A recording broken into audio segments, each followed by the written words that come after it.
नमस्कार मित्रांनो, स्वागत आहे तुमचं सायन्स वाला दादा ह्या आपल्या युट्यूब चॅनलवरती आणि समर्पण या आपल्या विज्ञानच्या फ्रेश बॅच मध्ये. इथे आपण बघत असतो विज्ञान भाग 1 भाग 2 हे मराठी मीडियमच्या विद्यार्थ्यांसाठी.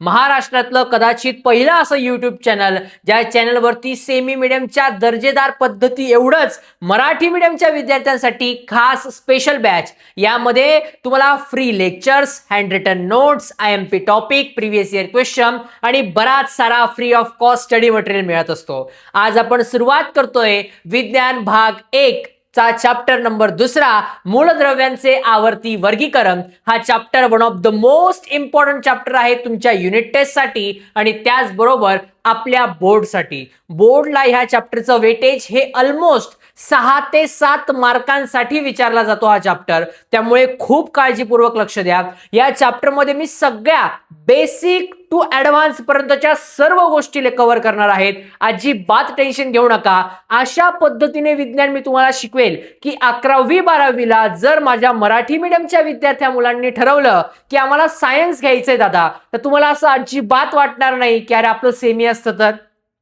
लँग्वेज बॅरियर, लँग्वेजचा फरक येईल, पण तुम्हाला इतक्या अशा पद्धतीने शिकवणार की प्रत्येक कन्सेप्ट माझ्या मराठीच्या मुलांची तेवढीच क्लिअर असेल जेवढी सेमी मीडियमच्या मुलांची क्लिअर असेल. सो सीधी बात, नो बकवास. सुरुवात करूया लेक्चर नंबर 1 ला. बोला गणपती बाप्पा मोरया. तर मूलद्रव्यांचे आवर्ती वर्गीकरण या चॅप्टर मध्ये आपण कुठले कुठले टॉपिक कव्हर करणार आहेत तर बघा. मूलद्रव्ये व मूलद्रव्यांचे वर्गीकरण म्हणजे मूलद्रव्य जेवढे पण आहे ना ह्या जगामध्ये ईच अँड एव्हरी ऑब्जेक्ट, प्रत्येक गोष्ट जी आहे ही मूलद्रव्यापासून बनलेली आहे, छोट्या छोट्या आयटम पासून बनलेली आहेत. डोबेरानरची त्रिके, डोबेरानरचे त्रिके शिकणार आहे. डब्बा मेथड शिकणार आहे. न्यूलँडच्या अष्टकांचा नियम शिकणार आहोत. मेंडेलिव्हची आवर्त सारणी जी बोर्डसाठी मोस्ट इम्पॉर्टंट आहे आणि आधुनिक आवर्त सारणी. यामध्ये बऱ्याच साऱ्या अशा गोष्टी सुद्धा शिकणार आहे. इलेक्ट्रॉनचे संरूपण शिकणारे, बऱ्याच गोष्टी सगळ्या कव्हर केलेल्या आहेत. तुम्हाला माहितीये मंगळवार, गुरुवार, शनिवार या नियमित वेळेत आपलं लेक्चर येत असतं. सो टेन्शन घेऊ नका. जास्त बोधरेशन नाही करणार. एकाच व्हिडिओमध्ये सगळं शिकवणार नाहीये. स्टेप बाय स्टेप, धीमे धीमे चलेंगे हम बच्चा, टेंशन नहीं लेने का. आता मूलद्रव्यांचे व त्यांचे वर्गीकरण. जे मूलद्रव्ये यांचं वर्गीकरण का करावं लागलं, सगळ्यात पहिली तर गोष्ट पोरांनो, आता ही जी वॉच मी घातलेली आहे याचा जो बँड आहे आपला, हा पण काय एलिमेंट एक प्रकारचा. जो शर्ट मी वेअर केलाय एलिमेंट आहे. ही जी आपली पाण्याची बॉटल आहे एलिमेंट आहे. या जगातली प्रत्येक गोष्ट जी आहे एलिमेंट म्हणजे मूलद्रव्य. आपल्या मराठीत काय आहे मूलद्रव्य. माझ्या पोरांनी लक्षात ठेवायचंय हे पूर्ण जगातली प्रत्येक गोष्ट मूलद्रव्यापासून बनलेली आहे. कशापासून तयार झालेली आहे रे मूलद्रव्य. मला पोरांनो कमेंट मध्ये अजिबात हाय जेवला का आणि इन्स्टाला मेसेज कर इकडे असे फालतूचे मेसेज नको या मला, अजिबात नाही. प्युअरली मी जी गोष्ट सांगतोय ती रिपीट करा. रिपीट करायची असेल तर कमेंट करा. ज्यांना कमेंट करता येत नाही टेन्शन घेऊ नका. व्हिडिओ झाला की तुमचा काही मेसेज असेल तो कमेंट मध्ये टाका. मी तुमचे छान छान मेसेज वाचत असतो. बरेच मुलं सांगतात की दादा आम्हाला गोष्टी खूप हार्ड वाटायच्या रे, पण आता खूप इझी वाटायला लागलंय. एखादा चॅप्टर आम्हाला वाटायचं की रट्टा, आता रट्टा मारायची गरज नाही. प्रॉपर टॉपिक क्लिअर होत आहे, नोट्सचा वापर करताय तर व्हेरी गुड. चला, मूलद्रव्यांचं वर्गीकरण का करावं लागलं मला सांगा. एका वर्गामध्ये पोरांनो तुमच्या नंबर ऑफ स्टुडंट असतात किंवा एका शाळेमध्ये खूप साऱ्या असतात आपले मुलं. मग मला सांगा 10वी 9वी 8वी 7वी एकाच वर्गात बसवतात का रे? नाही. प्रत्येकाला वेगवेगळे रूम्स दिले जातात. 10वीच्या मुलांनी या ब्लॉकमध्ये बसा, 9वी 7वी असे गट केले जातात. तसं मूलद्रव्ये पण खूप सारे आहेत. मग त्यांचे काय केले गट केले गेले. मग ह्या मूलद्रव्यांचं वर्गीकरण म्हणजे जसं की तुम्हाला ठरवतात बघा शाळेमध्ये पहिल्या बेंचवर कोण बसणार, दुसऱ्या बेंचवर कोण बसणार असं करतात. तसं इकडे मूलद्रव्य पहिले कोणता येईल, दुसरा कोणता येईल याचं वर्गीकरण करण्यासाठी काही हिरो येणार आहे. मग आपण ह्या चॅप्टरचा फ्लॅशबॅक बघतोय. तुम्ही कुठलाही मूवी बघायला जातात बघा, तो मूवीच्या स्टार्टिंगला येतो इसवी सन 1670 में स्थायी स्थिति के अलावा बहुत गंभीर परिस्थिति आई थी. भारत में अकाल मृत्यू हो रहे थे इंग्रजों का, असं ते सांगतात ना इंट्रो. तसा इंट्रो आपण बघतोय. हा चॅप्टर म्हणजे काय एक सिनेमा आहे आणि आपण प्रवेश करणार आहेत आधुनिक आवर्त सारणी. हा जो मूलद्रव्यांचा चॅप्टर आहे याची सुरुवात करतोय. बघा पुरांनो, आज 118 मूलद्रव्ये ज्ञात आहेत. म्हणजे काय, आतापर्यंत आपल्याला 118 मूलद्रव्य आहे याची माहिती आहे. इसवी सन 1800च्या सुमारास फक्त 30 मूलद्रव्य होती. पहिले किती होते फक्त 30, आता किती आहे 118. 118 रिकाम्या जागा भरा. 118 रिपीट रिपीट डोक्यात फिट. रिपीट रिपीट डोक्यात फिट. रिपीट करा. टोटल एकूण मूलद्रव्य किती आहेत? 118. कमेंट करा फास्टली. कमेंट करा एकूण मूलद्रव्ये किती आहेत? 118. काळाच्या ओघात अधिकाधिक मूलद्रव्यांचा शोध लागत गेला. मला सांगा, जसं जसं गोष्टी वाढत जातात, पुढे पुढे जातात, टाइम जातो, नवीन नवीन टेक्नॉलॉजीज येतात, नवीन नवीन लोक येतात, मग त्यांनी शोध लावले. जसं जसा काळ पास होत होता तसं तसं काय झालं, नवीन नवीन मूलद्रव्यांचा शोध लागत गेला. मग आता हे जे मूलद्रव्य आहे याचं वर्गीकरण मुख्यतः कशात करण्यात आलं? कशा अनुषंगाने करण्यात आलं? अणुवस्तुमान अणुक्रमांक. अणुवस्तुमान अणुक्रमांक. अणुवस्तुमान अणुक्रमांक. दादा अणुवस्तुमान म्हणजे काय, अणुक्रमांक म्हणजे काय आम्हाला माहित नाहीये. When दादा is here, then why to fear? Oh my dear, your लक्ष is here. लक्ष द्या इकडे बघा पोरांनो. आता अणुवस्तुमान म्हणजे काय? हा जो मधला जो भाग आहे ना याला म्हणायचं केंद्रिका, जे माझ्या पोरांना आतापर्यंत माहिती आहे. या केंद्रिकेमध्ये असतात प्रोटॉन आणि न्यूट्रॉन. कोण असतं रे? प्रोटॉन आणि न्यूट्रॉन. बघा पोरांनो, माझ्या मागे रिपीट करा राजा रे.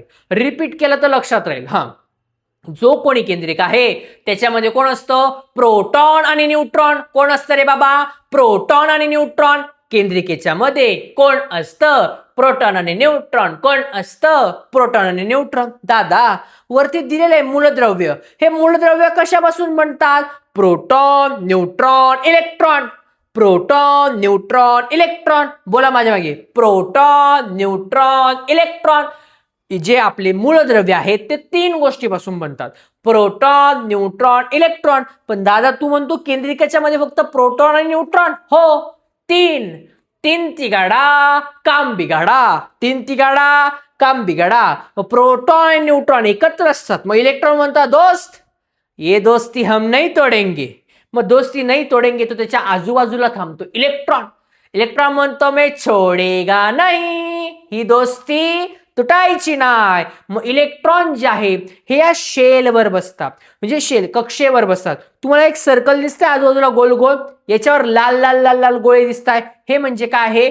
इलेक्ट्रॉन. कोण आहेत रे? इलेक्ट्रॉन. माझ्या पोरांना आतापर्यंत समजलं प्रोटॉन आणि न्यूट्रॉन केंद्रिकेच्या मध्ये असतात. प्रोटॉन आणि न्यूट्रॉन केंद्रिकेच्या मध्ये असतात एकत्र. कसे असतात ते? एकत्र. आजूबाजूला कक्षा असते, कक्षेवर कोण? इलेक्ट्रॉन. कोण असतं? इलेक्ट्रॉन. गुड. एवढं समजलंय? हा संपूर्ण एक एलिमेंट असतो. काय असतो रे? एलिमेंट. मूलद्रव्य. कोण असतो रे? मूलद्रव्य. मूलद्रव्य कशापासून बनतो? Proton, neutron, electron. कशापासून तयार होतो? Proton, neutron, electron. केंद्रिकेच्या मध्ये प्रोटॉन, न्यूट्रॉन, आजूबाजूला इलेक्ट्रॉन. सिंपल आहे पोरांनो. नेक्स्ट, आता जर का तुम्हाला प्रोटॉनची संख्या दिली आणि न्यूट्रॉनची संख्या दिली तर बघा, प्रोटॉन 6 असतील, न्यूट्रॉन 7 असतील तर अणुवस्तुमान 13 इतके असते. प्रोटॉन 6 असतील, न्यूट्रॉन 7 असतील तर अणुवस्तुमान 13. ह्या गोष्टीवरून आपल्याला काय समजतं की जेवढे नंबर ऑफ प्रोटॉन असतील, जेवढे नंबर ऑफ न्यूट्रॉन असतील, यांची बेरीज केली तर ते त्याचं अणुवस्तुमान येतं. जेवढे प्रोटॉन आहे, जेवढे न्यूट्रॉन आहे, त्यांची बेरीज केली तर ते त्याचं काय असतं? अणुवस्तुमान. काय असतं? अणुवस्तुमान. माझ्या पूर्ण क्लिअरिटी येते आता. अणुवस्तुमान म्हणजे काय? जेवढे प्रोटॉन आहेत आणि जेवढे न्यूट्रॉन आहेत त्यांची बेरीज केली असता जे उत्तर येईल ते झालं अणुवस्तुमान. काय झालं रे? अणुवस्तुमान. पोरं म्हणतील दादा अणुवस्तुमानाची व्याख्या येईल का? नाही. आता ते खूप ओल्ड झालं पोरांनो, खूप जुनं आहे, बेसिक आहे. हे नाही विचारणार. काय विचारणार? सांगणार आहे. आता नेक्स्ट, जर का तुम्हाला दिलंय प्रोटॉन 8 आहे, न्यूट्रॉन 8 आहे. अरे दादा प्रोटॉन पण सेम आणि न्यूट्रॉन पण सेम, चालतं का? अरे पळतं का? नाही चालणार. चालेल, सेम असले तर काही प्रॉब्लेम नाही. मग मला सांगा, प्रोटॉन आणि न्यूट्रॉन 8 आहे, मग अणुवस्तुमान काय? 16. 8 अधिक 8 16. तुमचा आहे इकडे डोळा. ए माझा गोळा. अणुवस्तुमान आहे 16. प्रोटॉन आणि न्यूट्रॉनची बेरीज केली त्याचं अणुवस्तुमान आलं. आता अणुवस्तुमान एकदम क्लिअर आहे पोरांनो. डन डना डन डन. नेक्स्ट, आता इलेक्ट्रॉनची संख्या की जेवढे इलेक्ट्रॉन प्रेझेंट आहेत, जे लाल लाल लाल आहे, तेवढे काय झाला अणुक्रमांक. काय झाला रे अणुक्रमांक. दर्शवले कशाने जाते इलेक्ट्रॉन निगेटिव्हने. कशाने दर्शवलं जातं इलेक्ट्रॉन निगेटिव्हने. की जेवढे नंबर ऑफ इलेक्ट्रॉन असतील, जेवढे इलेक्ट्रॉन प्रेझेंट आहे ते कशाने दाखवते काय म्हणता अणुक्रमांक असतो. आता हे जे रेड रेड मी तुम्हाला गोल दिले दादा पेपर मध्ये असं मी कलर करून यायचं का नाही. याला कशाने दर्शवलं जातं ई आणि मायनस चार्ज. मी तुम्हाला समजण्यासाठी सर्कल घेतलाय. तुम्ही काय करायचं छोटा ई काढायचा त्याच्यावर निगेटिव्ह चार्ज द्यायचा. दादा याच्यावर निगेटिव्ह चार्ज काय जगाचा नियम. दोन ज्या गोष्टी असतात हे एकमेकांकडे केव्हा अट्रॅक्ट होता. एक पॉझिटिव्ह असेल तर दुसरा निगेटिव्ह यायला पाहिजे. Positive negative attract each other. Attract होता की नाही एकमेकांकडे आकर्षित होता. प्रोटॉन न्यूट्रॉन मध्ये बेरीज, आजूबाजूला सगळे निगेटिव्ह. आता माझ्या मागे रिपीट करा की जे मूलद्रव्ये प्रोटॉन न्यूट्रॉन इलेक्ट्रॉन पासून बनलेले आहे याचं वर्गीकरणासाठी कोणाचा वापर करता अणुवस्तुमान आणि अणुक्रमांक. मग आता जे शास्त्रज्ञ येणार आहे ना पोरांनो ते एक तर अणुवस्तुमानाचा वापर करतील किंवा अणुक्रमांकाचा वापर करतील. मग त्याचा सक्सेसफुल कोण होईल.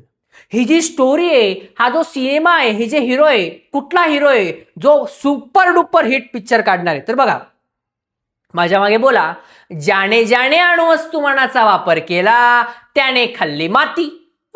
दादा काय बोलतोय तू. हो ज्याने ज्याने अणुवस्तुमानाचा वापर केला त्याने खाल्ली माती म्हणजे तो अनसक्सेसफुल. जो अणुवस्तुमानाचा वापर करेल तो अनसक्सेसफुल, तो फेल होणार आहे.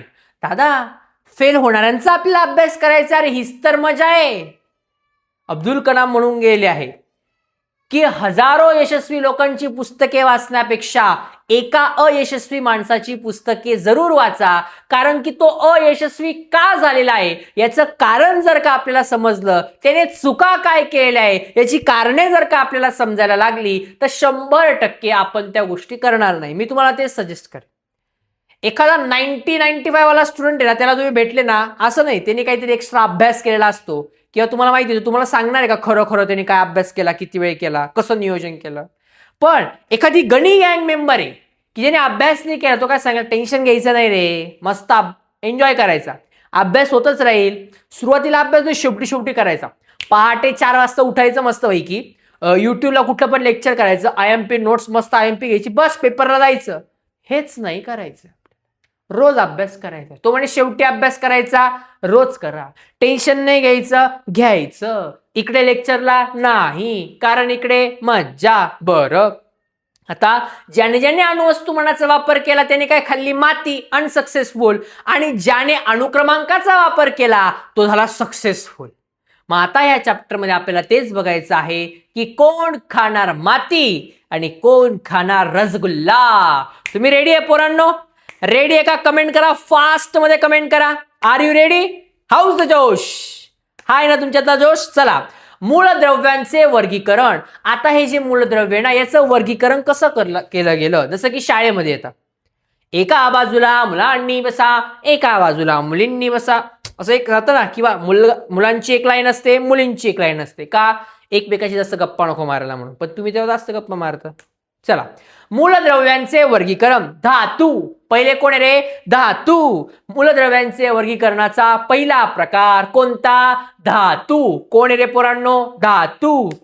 बरं त्याच्यात कोण कोण येतं लोखंड, तांबे, शिसे हे सगळे काय झाले धातू झाले. काय झाले रे धातू. तांबे 2 वेळा येऊन गेलं. चलो पुढे अधातू. कोण आहे रे अधातू. अधातू कोण आहे ऑक्सिजन, गंधक, कार्बन हे काय झाले अधातू. मूलद्रव्यांच्या वर्गीकरणाचा दुसरा प्रकार कोणता अधातू. ऑक्सिजन, गंधक आणि कार्बन. एक्झाम्पल धातू सदृश्य. तर धातू सदृश्य म्हणजे काय मेल, फिमेल,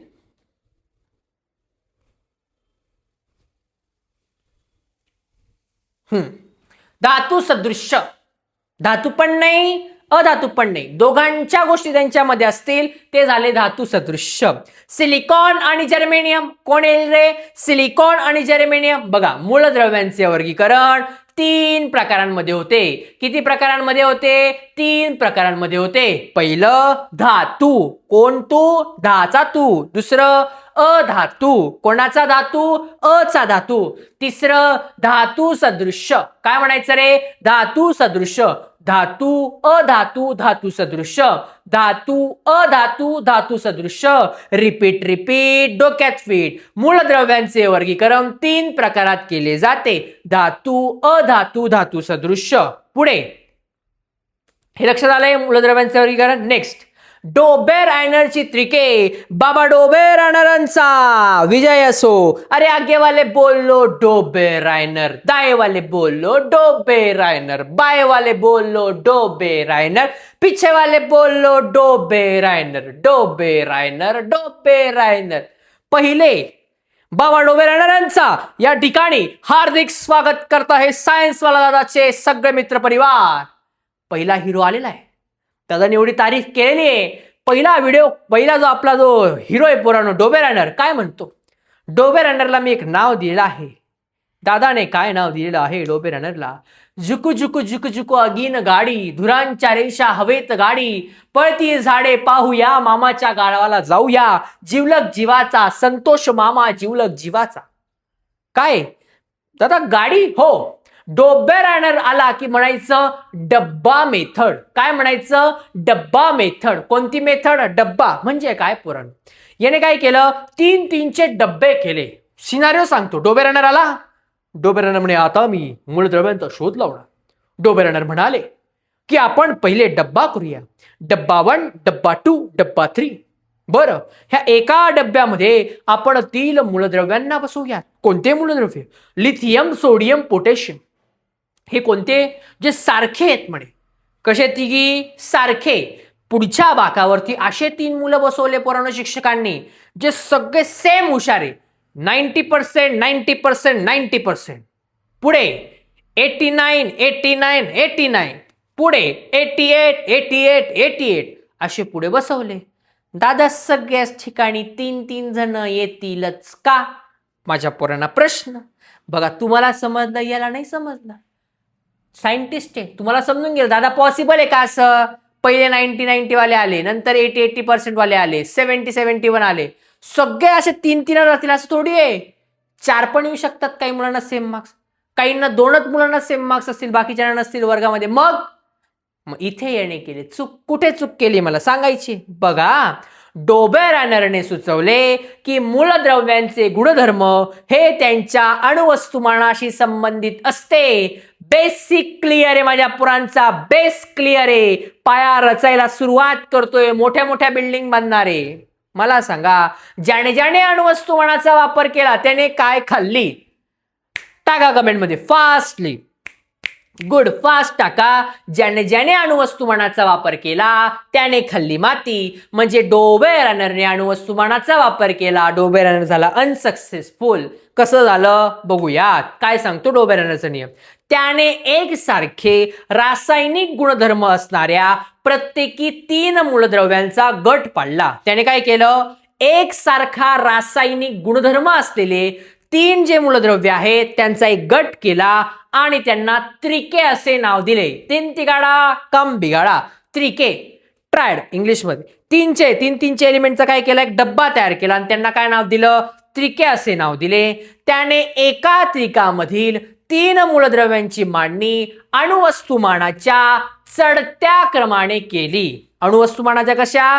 चढत्या क्रमाने केली. नेक्स्ट, मधल्या मूलद्रव्याचे अणुवस्तुमान हे अंदाजे इतर 2 मूलद्रव्यांच्या अणुवस्तुमानाच्या सरासरी इतके असते. दादा म्हणजे काय? बघा, जो मधला मूलद्रव्य म्हणजे हा, याच्या आजूबाजूचे 2 आहे ना, यांचे जर का अणुवस्तुमान काढलं, याचं काय काढलं आपण? अणुवस्तू म्हणजे सरासरी काढली, तर ती सरासरी या मधल्या एवढीच येते. कस काय?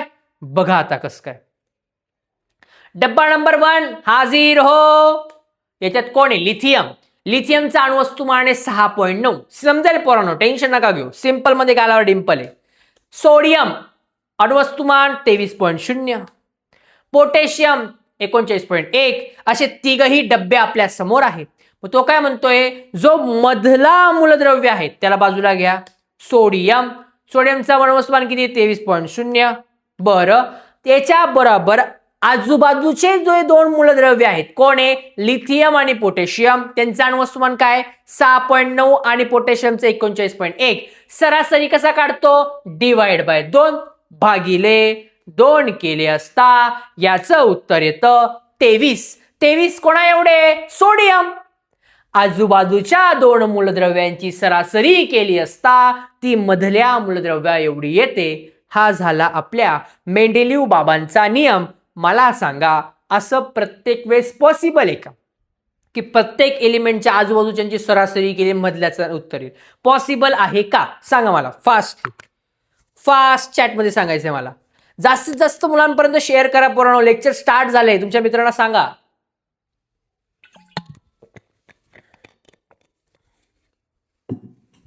चलो गुड.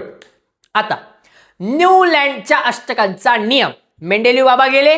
मेंडेलिव्ह बद्दल जेवढे पॉईंट सांगितले तेवढे लिहायचे तुम्हाला. नोट्स मध्ये एकदम सिंपल मध्ये सांगणार आहे मी, टेन्शन नका घेऊ.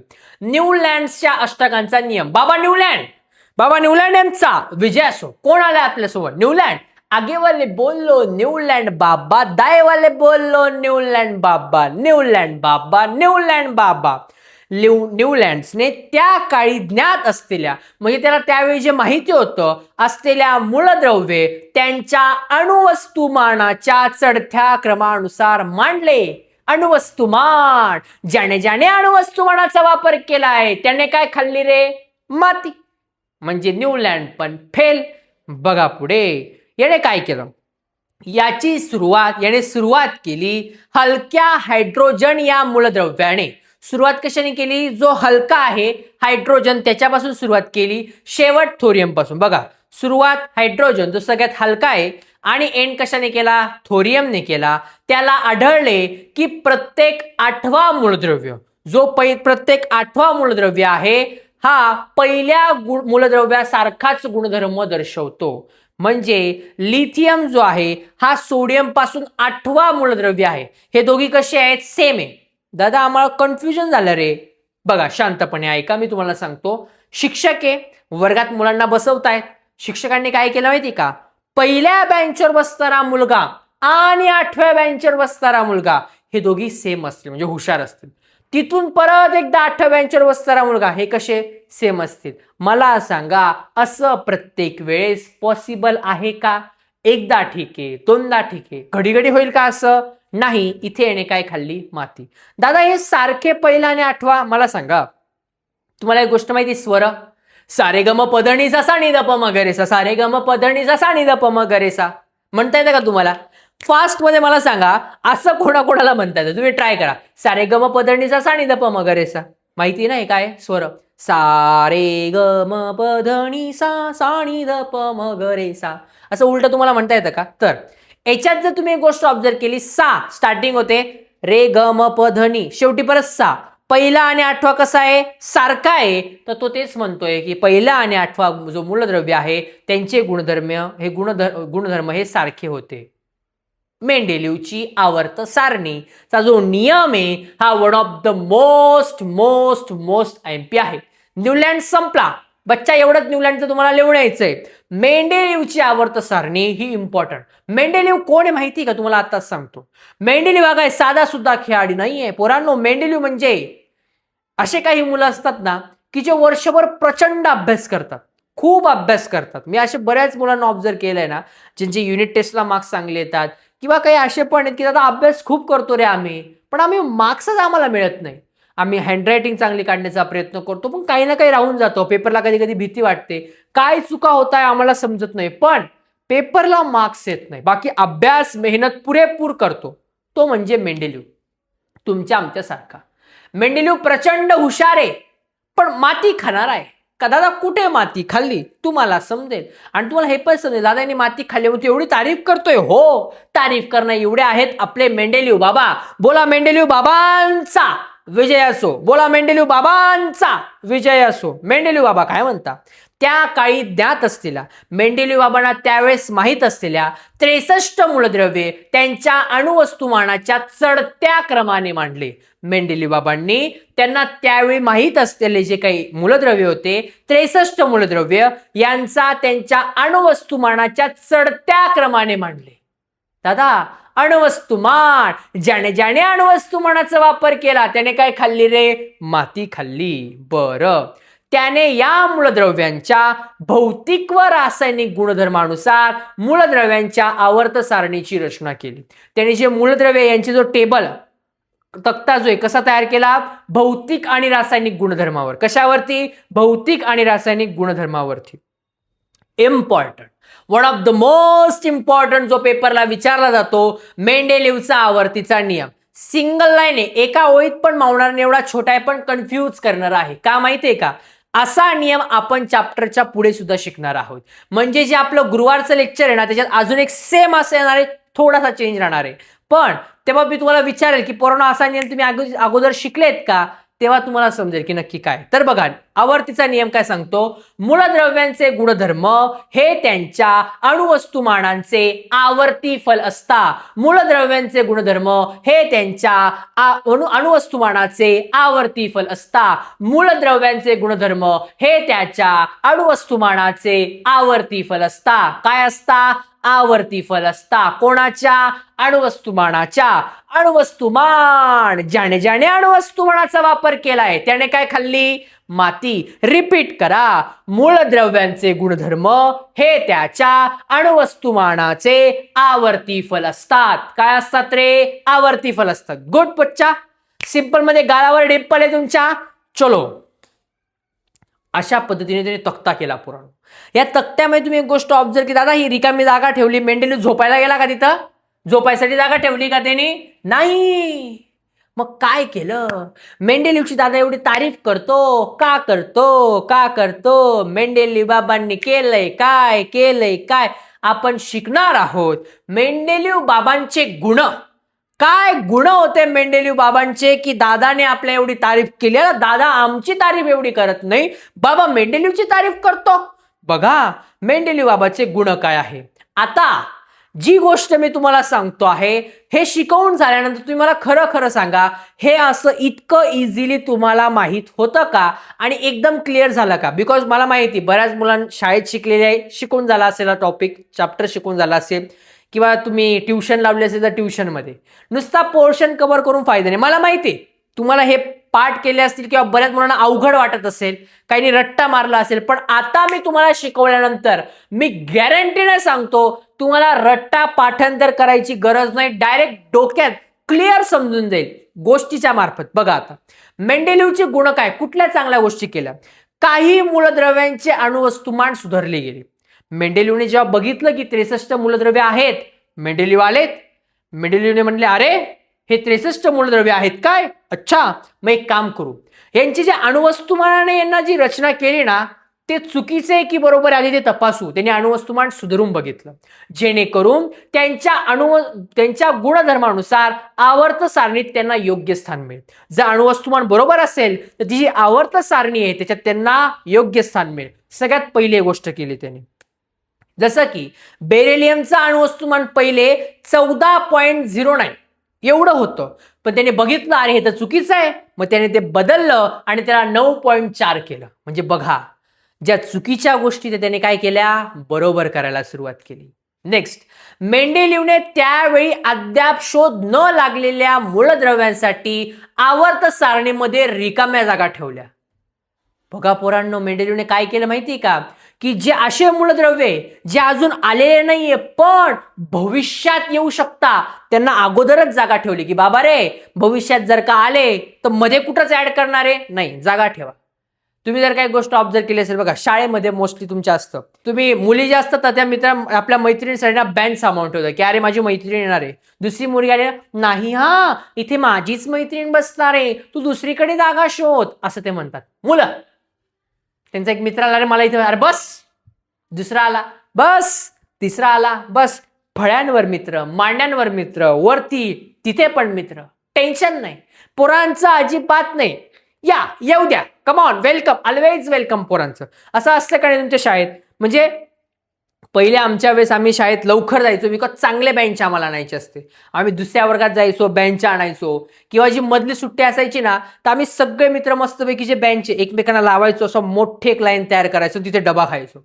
कधी कधी तर मधली सुट्टी होण्याच्या अगोदरच मस्त डबा खाऊन घ्यायचो. हा म्हणजे सगळे गौतम दादा, आपला गौतम दादा स्पेशली करायचा. ह्या गौतम दादा तुम्हाला स्टोरी ऐकवणार पोरांनो. तुम्ही इंटरेस्टेड असाल ना, कमेंट करा गौतम दादा, गौतम दादा. आपल्या गौतम दादांनी शाळेमध्ये शाळा गाजवली, खतरनाक. तुम्हाला एक दिवशी आपण गौतम दादा आहे ना, इथे नाचवू पोरांनो मस्तपैकी त्याला. आपण इथे तो काय करतो बघा, मजा घेऊ आपण, मजा मजा. हा चला मजा घेऊ आपण त्याची, चला. हा, मेंडेलिव्हने त्यावेळी अद्याप शोध न लागलेल्या मूलद्रव्यांसाठी आवर्त सारणीमध्ये रिकाम्या जागा ठेवल्या. आवर्त सारणीत काय केल्या? रिकाम्या जागा ठेवल्या. या अज्ञात मूलद्रव्यांपैकी 3 मूलद्रव्यांना, जे काही माहिती नाही की मूलद्रव्य येणार आहे, याच्यापैकी 3 मूलद्रव्यांना त्याने इका बोरॉन, इका अल्युमिनियम, इका सिलिकॉन असे नाव दिले. म्हणजे बघा, तुम्ही बघितलं असेल काही लोक आहेत असे, लग्नाचा पत्ता नाहीये, अजून शिक्षण करतायत, आणि भविष्यात त्यांचं बाळ काय होणार आहे याचं ऑलरेडी त्यांनी नाव ठेवून दिलेलं आहे. भविष्याचा विचार करतात. आजकाल डेंजर झाले पोरं, भविष्याचा विचार. जसा इकडे पण मेंडेलिव्ह बाबा भविष्याचा विचार करतात. मेंडेलिव्ह बाबांनी काय केलं? जे मूलद्रव्य आले नाही त्यांच्यासाठी जागा ठेवल्या. इथपर्यंत गोष्टी ठीक होत्या, नावं पण देऊन टाकले. या अज्ञात मूलद्रव्यांपैकी 3 मूलद्रव्यांना त्याने इका बोरॉन, इका अल्युमिनियम, इका सिलिकॉन असे नावं दिले. म्हणजे बघा, जे माहित नव्हते त्यांना ऑलरेडी त्याने मस्त नावं पण दिले. बघा, इका बोरॉन, स्कॅन्डियम त्याचं नाव पडलं. जे इका अल्युमिनियम आहे त्याचं नंतर गॅलियम नाव झालं. इका सिलिकॉन वगैरे सगळ्या गोष्टी ज्या आहेत ते तुम्हाला सांगणार मी. एक एक गोष्ट काय बघा पुढे आता. त्याचनुसार त्यांचे अणुवस्तुमान अनुक्रमाने 44, 68, 72 असे दर्शवले. त्यांचे अणुवस्तुमान काय सांगितले त्यांनी? 44, 68, 72. नाही का, गाडी क्रमांक 44, 68, 72 फाटक क्रमांक 4 वर येणार आहे. तसं मेंडेलिव्हने सांगितलं की अणुवस्तुमान क्रमांक 44, 68, 72 लवकरच येणार आहे. त्यामुळे त्यांना जागा सोडण्यात आलेली आहे. त्याच जागेत त्या मूलद्रव्यांना टाका सांगितलं. आता पुढे या मूलद्रव्यांचा शोध लागला. मग भविष्यात काय झालं? या मूलद्रव्यांचा शोध लागला आणि त्यांना अनुक्रमे स्कॅन्डियम, गॅलियम, जर्मेनियम असे नावं दिले. काय नाव दिले? स्कॅन्डियम, गॅलियम, जर्मेनियम. काय नावं दिले? स्कॅन्डियम, गॅलियम, जर्मेनियम असे त्याने नावं दिले. यानंतर मेंडेलिव्हने काय केलं? मेंडेलिव्हच्या मूळ आवर्त सारणीत राजवायूसाठी जागा राखून ठेवली. जे राजवायू आहे, हेलियम, निऑन, हिना, नेहा और करीना का, सॉरी, हे तुम्हाला आधुनिक आवर्त सारणीमध्ये शिकायचंय. ट्रिक मी फोडून टाकली, पण ठीक आहे, ते तुम्हाला मी शिकवणार आहे. जे राजवायू आहेत ना, त्यांच्यासाठी स्पेशल त्याने जागा ठेवली नव्हती. त्याच्यासाठी त्याने हेलियम, निऑन, आर्गॉन हे जे एलिमेंट आहे, परंतु मेंडेलिव्हने यांच्यासाठी शून्य गण निर्माण केला. जे राजवायू आहे ना, त्यांच्यासाठी जागा नव्हती. मग त्याने काय केलं की यांच्यासाठी शून्य गण, 0 गण असलेला एक ग्रुप तयार केला, जिथे यांना ऍड केलं. मेंडेलिव्हचे गुण काय आहे? जे अणुवस्तुमान चुकीचं होतं ते त्याने करेक्ट केलं. ज्या मूलद्रव्यांचा शोध लागला नव्हता त्यांच्यासाठी जागा ठेवल्या. त्यांना नावं दिले इका बोरॉन, इका अल्युमिनियम, इका सिलिकॉन. भविष्यामध्ये मूलद्रव्य सापडली, त्यांचे नाव काय? स्कॅन्डियम, गॅलियम, जर्मेनियम. मेंडेलिव्हने राजवायूसाठी जागा नव्हती म्हणून मेंडेलिव्हने शून्य गण तयार केला. हे झाले गुण. नाण्याला 2 बाजू असतात. गुण म्हणजे आले म्हणजे त्रुटी. काही ना काही त्रुटी प्रत्येकात असतात. जसं की तुम्ही मग म्हणत असता लेक्चरमध्ये, दादा तू फार फास्ट शिकवतो, असे मुलं सांगतात. काही मुलं म्हणतात, दादा आपले लेक्चर खूप स्लो चाललेले आहे. टेन्शन घेऊ नका. आपला जो सायन्सवाला दादाच्या युट्यूब चॅनलवरती युनिट टेस्टचा IMP टॉपिकचा व्हिडिओ आला होता, तो नक्की बघा. त्यात मी तुम्हाला बऱ्याच गोष्टी सांगितल्या. आपण सिलेबस कसं कव्हर करणार आहे, तुम्हाला कुठल्या कुठल्या गोष्टी भेटणार आहे, 1 शॉट, महारिव्हिजन, सगळी आयडिया दिलेली आहे. नक्की बघा. चला, मेंडेलिव्हच्या आवर्त सारणीतील त्रुटी कोणकोणत्या आहेत? कोबाल्ट व निकेल या मूलद्रव्यांचे अणुवस्तुमान समान आहे. म्हणजे आता सरांनी काय ठरवलं की अणुवस्तुमानानुसार, म्हणजे मुलांना जेवढे मार्क्स आलेले आहेत ना त्याच्यानुसार त्यांना बसवायला सुरुवात केली. पण असा एक मुलगा होता की ज्याला 92, दुसऱ्या मुलाला पण 92 मार्क्स होते. मग सर कन्फ्यूज झाले. अरे मी तर हुशार मुलांना अगोदर बसवणार होतो, पण दोघांना सारखेच मार्क आहे, मग कोणाला पहिले बसवायचं? इथे तसंच झालं. हा कशाने मांडणी करत होता आवर्त सारणीची? त्याच्या अणुवस्तुमानानुसार. आणि अणुवस्तुमान कोबाल्ट आणि निकेलचं सारखं आहे, मग तो कन्फ्यूज झाला, याला कुठं टाकायचं. ही झाली त्याची पहिली त्रुटी. कोबाल्ट आणि निकेल यांचं अणुवस्तुमान 59 एवढं होतं. मेंडेलिव्ह कन्फ्यूज झाला. पुढे समस्थानिकांचे रासायनिक गुणधर्म समान असतात, परंतु त्यांची अणुवस्तुमाने भिन्न असतात. जे समस्थानिक आहे त्यांचं अणुवस्तुमान काय आहे, सारखं आहे. म्हणजे रासायनिक गुणधर्म कसे आहे, समान आहे, पण अणुवस्तुमान कसं आहे, भिन्न भिन्न. म्हणजे काय, कार्बन जर का तुम्ही कार्बन डेटिंग मध्ये आपल्याला शिकलेलो होतो पूर्ण कार्बन वयमापन. आपण विज्ञान भाग 2 आपला जो लेक्चर नंबर 2 माझ्यामध्ये नव्हतं ते, यात कार्बनी वयम आपण शिकले. खूप मजा केली त्यात. मराठीच्या मुलांनी खूप ते व्हिडिओ बघितलेले आहेत, जुन्या आपला जो व्हिडिओ होता त्याच्यामधला. त्यात तुम्ही जर का शिकले असाल, कार्बन जो आहे कार्बनचं वयम आपण कसं केलं जातं, carbon 12 carbon 14, carbon 12 carbon 14, carbon 12 आणि कार्बन 14. अणुवस्तुमान 2 आहे, कार्बन तर एकच आहे. मग आता कार्बनला 12व्या ठिकाणी ठेवायचं की 14व्या ठिकाणी ठेवायचं, का समस्थानिके. प्रश्न आला, ही झाली त्याची त्रुटी. वाढत्या अणुवस्तुमानाप्रमाणे मांडलेल्या मूलद्रव्यांचा अणुवस्तुमानातील वाढ नियमित दराने होताना दिसत नाही. मेंडेलिव्ह परत आपला बिचारा त्रुटीमध्ये फसला, कारण की त्याने जे मूलद्रव्यांची मांडणी केली ती काय अशी काय म्हणतो त्याला नियमित दराने नाही केली की 10, 20, 30, 40 अशी नाही, ओबडधोबड मांडणी केली. म्हणजे काय, वाढत्या अणुवस्तुमानाने जी त्यांनी मांडणी केली त्यांची जी वाढ होते चढत्या क्रमाने ती कशी आहे रे पोरांनो, नियमित दराने नाहीये. ही त्याची झाली तिसरी त्रुटी. आणि लास्ट, हायड्रोजनचे स्थान. मेंडेलिव्हला शेवटपर्यंत समजलंच नाही की हायड्रोजनला आवर्त सारणीमध्ये कुठे ठेवायचं आहे. हे झाले याचे 4 त्रुटी. पहिली काय आहे, कोबाल्ट आणि निकेल अणुवस्तुमान समान आहे, मग कुठे ठेवायचं. दुसरा, कार्बन त्याचे रासायनिक गुणधर्म सारखे पण अणुवस्तुमान भिन्न भिन्न आहे, 12, 14. 12वर ठेवायचं की 14वर ठेवायचं. तिसरं, जे अणुवस्तुमानाच्या चढत्या क्रमाने त्यांनी मांडणी केली ती नियमित दराने केली नाहीये, त्रुटी. लास्ट, हायड्रोजनला कुठं ठेवायचं. मेंडेलिव्ह बिकम कन्फ्यूज झाले आणि मेंडेलिव्ह बाबांच्या ह्या सगळ्या त्रुटी झाल्या. सिंपल आहे पोरांनो. मला नाही वाटत की हा टॉपिक इतका अवघड आहे जेवढा तुम्हाला वाटला जातो. गुण आणि त्रुटी one of the most important topic आहे. हा मागच्या 1-2 वर्षापासून विचारला गेलेला नाहीये जेवढं मला माहिती आहे. सो यावरून तुम्ही अंदाज लावा की हा 2027 ला किती इम्पॉर्टंट येऊ शकतो. तुमच्या शाळेच्या एक्झामसाठी 100.4% हा टॉपिक येणार आहे. सो हे जे लेक्चर्स आता चालू होणार आहे आपल्या आवर्त सारणीचे, हे one of the most important lecture आहे. 6 ते 7 मार्काचं या चॅप्टरचं वेटेज असणार आहे. कुठलेच टॉपिक स्किप करू नका. आणि या दादाची कळकळीची विनंती आहे की मराठी मीडियमच्या विद्यार्थ्यांसाठी स्पेशली जर बॅच काढली आहे तर आपल्या मराठी मीडियमचे व्हिडिओ सगळ्यात जास्त मुलांनी बघितले पाहिजे. तर उलट आहे, सेमी मीडियमचे व्हिडिओ सगळ्यात जास्त मुलं बघतात. तर दादाची इच्छा आहे की मराठी मीडियमच्या विद्यार्थ्यांनी जास्तीत जास्त मुलांपर्यंत व्हिडिओ शेअर करा. तुमच्या माहितीसाठी सेमी मीडियमच्या पोरांनी काय केलं माहिती का, त्यांच्या मित्रांचे व्हॉट्सअप ग्रुप तयार केले. तिथे ते आपला व्हिडिओ बघता, लेक्चर बघता, स्टडी मटेरियल शेअर करता, सेल्फ स्टडी करता मित्रांमध्ये. मराठी मीडियमच्या मुलांनी करा. नुसतं कमेंटमध्ये एकमेकांची चॅटिंग करू नका. हा, चांगला अभ्यास करा. आय होप सो की पुढच्या व्हिडिओला सगळ्यात जास्तीत जास्त मुलं असतील, कारण आपली मराठी मीडियमच्या विद्यार्थ्यांसाठीची स्पेशल बॅच की नाही, मग तुम्ही यासाठी करा. आणि मराठी मीडियमची स्पेशल बॅच ही खरं तर तुम्ही धन्यवाद सायन्सवालाच्या युट्यूब चॅनलच्या मागच्या वर्षीच्या मुलांना दिला पाहिजे. बिकॉज त्यांनी जो भरभरून प्रतिसाद दिला आपल्याला मागच्या वर्षी, एवढ्या मुलांनी लेक्चर बघितलं, त्यांनी सांगितलं की दादा प्लीज आम्हाला पण वर्षभर शिकवायला हवं होतं. जसं सेमी मीडियमचे लेक्चर होता, आमचे पण लेक्चर व्हायला पाहिजे होते. मग त्या दिवशी ठरवलं जर कोणी मराठीवाल्यांसाठी जिथे कोणी नसेल तिथे आपला सायन्सवाला दादा असेल. सो आपले व्हिडिओ जास्तीत जास्त मुलांपर्यंत पोहोचवा, जेणेकरून त्यांना समजलं पाहिजे की होय, युट्यूब चॅनलवर असं सुद्धा एक चॅनल आहे जिथे सेमी मीडियमच्या विद्यार्थ्यांबरोबरच मराठी मीडियमच्या विद्यार्थ्यांना सुद्धा शिकवलं जातं. आपला जो विज्ञानाचा म्हणजे आपला जो ग्रुप आहे सायन्सवाला दादाचा, मराठी मीडियमचा दुसरा ग्रुपमध्ये एक साधारणपणे 100-200 मुलं बाकी आहे. जर तुम्ही आता व्हिडिओ बघत असाल तर डिस्क्रिप्शनमध्ये मी लिंक देईल. जास्तीत जास्त मुलांनी ऍड व्हा. कदाचित तोपर्यंत लिमिट संपलेली पण असेल, सो टेन्शन घेऊ नका.